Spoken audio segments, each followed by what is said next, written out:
Okay, so we'll go to this next aspect of using the sun for heating.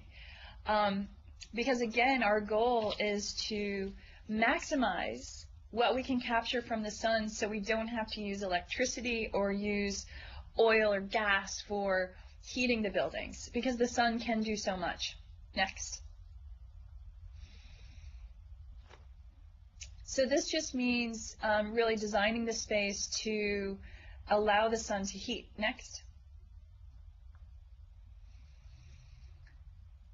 In this image, there's stone flooring that goes inside and outside the house. This is a house that's in California, which is a fairly mild climate, but it does get cool in the winter. And so the stone, it actually absorbs the heat from the sun during the day and then releases that heat at night. And it helps out quite a bit. Next. And what we also have below the stone floor is radiant flooring. So we have these series of tubes that have water running through them. And when it's a really cold day, we'll actually heat the water that goes through these tubes. That's radiant flooring. And then it heats the stone, that heats the space. But on days when it's just kind of cool, what happens is the sun actually will heat the water that's in these tubes.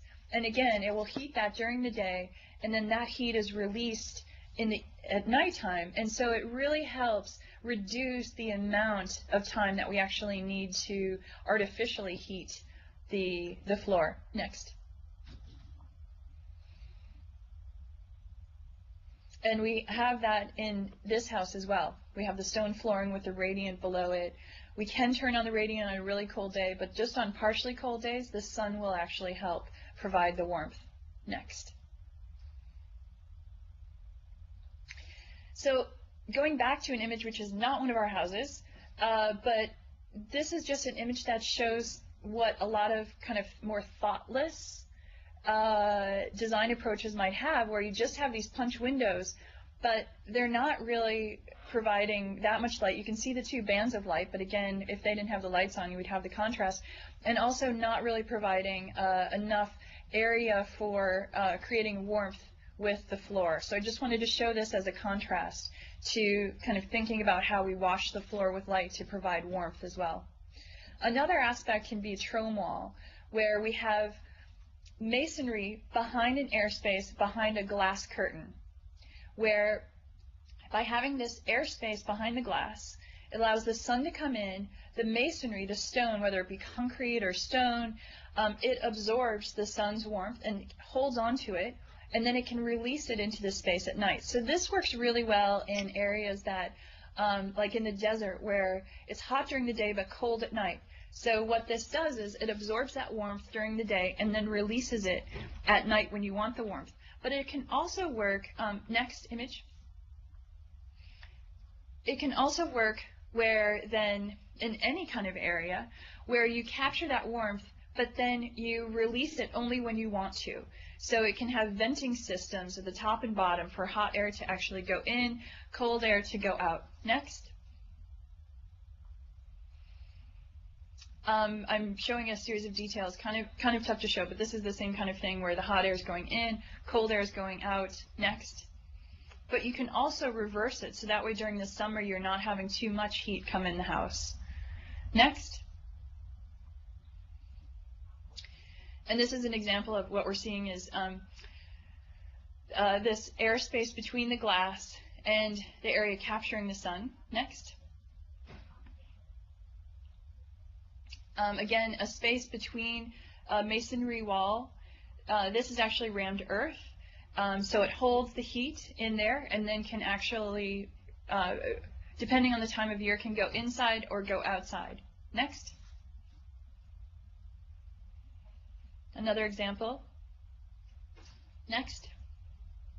And this is showing the operable windows, where then during the months when it's hot and you don't want the hot air coming inside, that it actually goes back outside. And it helps keep the space inside cool. Next. We made our own little version.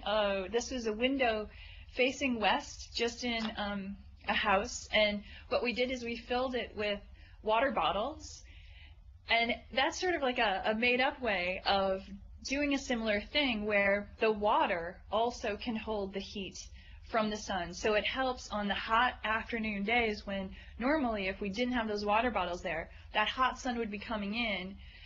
This helps where the water absorbs the heat, keeps the space cool, but then releases that heat at night. Next. And this is just another image of that same window setup. So now we go to the third aspect of the sun, which is really important too, which is avoiding too much heat, because that can happen too, especially if you have too much glass or if you have glass in the wrong areas. We don't want the hot glare, we don't want the heat that comes with that, or even having too much sun, too much glare. Next.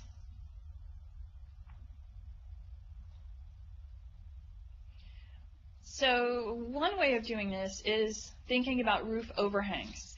And in this section diagram that we're seeing cutting through a house, you can see that if this is facing south, which is sort of the ideal scenario for this section, the sun in the summer is much higher, so the angle of the sun that comes in then, if we have the roof overhang designed correctly, you'll see that that taller angle, the summer sun, doesn't go inside the house, which is good because we don't want it in the summer.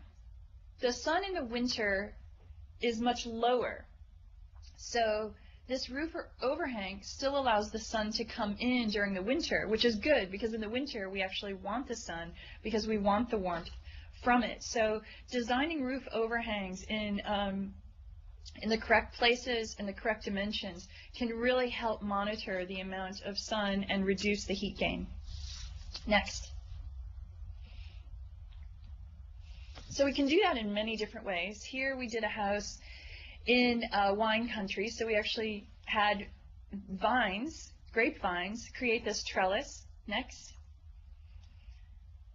So that provides a lot of shading for this courtyard, but still allowing the breezes and allowing some natural light to come in. Next.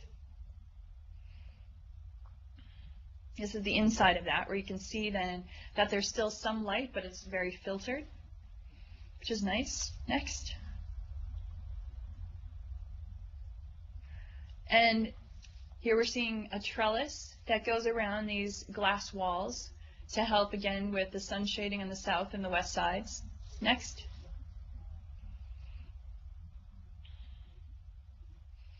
Next.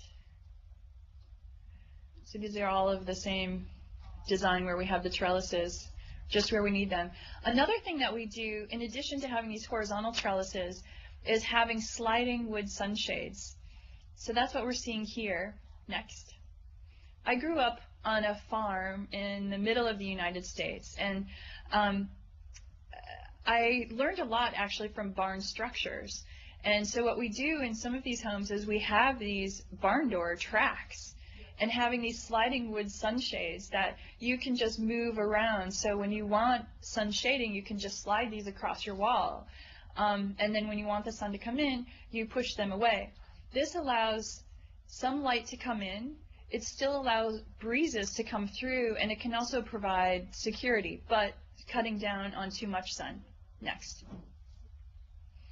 So I really love this mixture of the high-tech and the low-tech, because we also use electronic sun shading as well, where you can, with the push of a button, sunshades can go down. But I like this low-tech also that's mixed with it, where you can just push around these sunshades. Next.